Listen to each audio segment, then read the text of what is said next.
আমরা সবাই মিলে ওনার জন্য পরিস্থিতিটা যেই পরিমাণ কঠিন করে ফেলেছি, উনি স্বাভাবিকভাবেই চাইবে যে পদত্যাগ করতে। যতদিন পর্যন্ত রাষ্ট্রটা সঠিক পর্যায়ে না আসে ততক্ষণ পর্যন্ত ডক্টর মোহাম্মদ ইউনূস সাহেবকে অবশ্যই থাকতে হবে। উনি একজন ভালো মানুষ, আমাদের ভাগ্য ভালো, আমরা সৌভাগ্যবান ওনার মতো মানুষকে পেয়ে।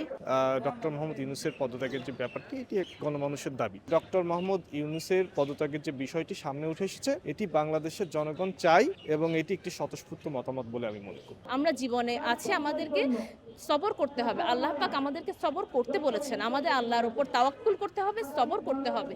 ঠিক তেমনি ডক্টর ইউনূস একজন সরকার, বিভিন্ন সময় পরিস্থিতি উঠানামা করবে। পরিস্থিতি উঠানামা না করলে এটা তো আর জীবন হলো না।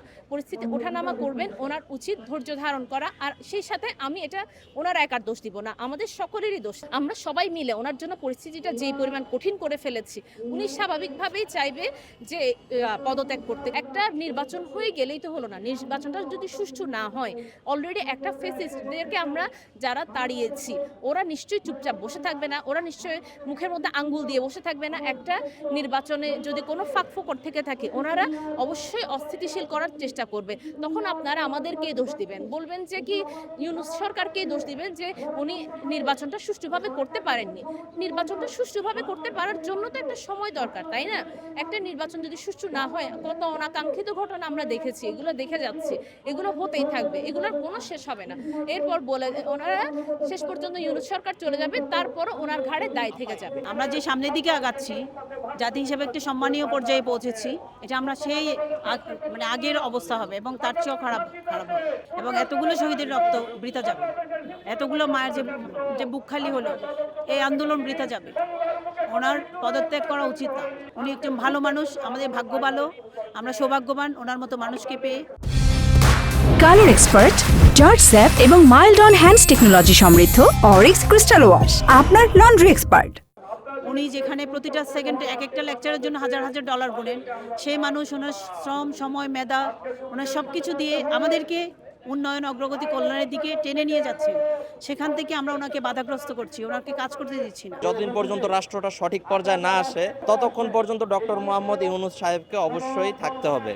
এটার সাথে কোনো আপোষ করা যাবে না। এটার সাথে কোনো আপোষ করতে গেলে দেশ বিরোধী শক্তি, বিশেষ করে আওয়ামী লীগ, এরা দেশে ব্যাপক নৈরাজ্যের চেষ্টা করবে। রাজনীতিটা অনেকটা ব্যক্তিকেন্দ্রিক হয়ে গেছে।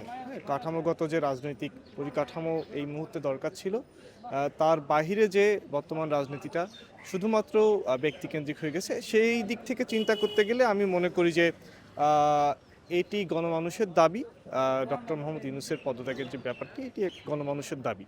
এছাড়াও বিচার বিভাগের যে স্বাধীনতার প্রশ্ন বলুন, বা বর্তমান ফেসিস্ট আওয়ামী লীগ বা প্রাক্তন যে রেজিমটা ছিল বাংলাদেশে, তাদের যে বিচারের স্যাপারগুলো বলুন, বা এখন যে কাঠামোগত যে সংস্কারের দরকার ছিল, সেটিও ঠিকমতো হয়নি। সব কিছু মিলিয়ে আমার মনে হয় যে এটি গণমানুষের দাবি। একটি নতুন নির্বাচিত সরকার বাংলাদেশে বর্তমান সময়ে একটি গণমানুষের দাবি। সেদিক থেকে চিন্তা করতে গেলে আমি মনে করি যে ডক্টর মোহাম্মদ ইউনূসের পদত্যাগের যে বিষয়টি সামনে উঠে এসেছে, এটি বাংলাদেশের জনগণ চাই এবং এটি একটি স্বতঃস্ফূর্ত মতামত বলে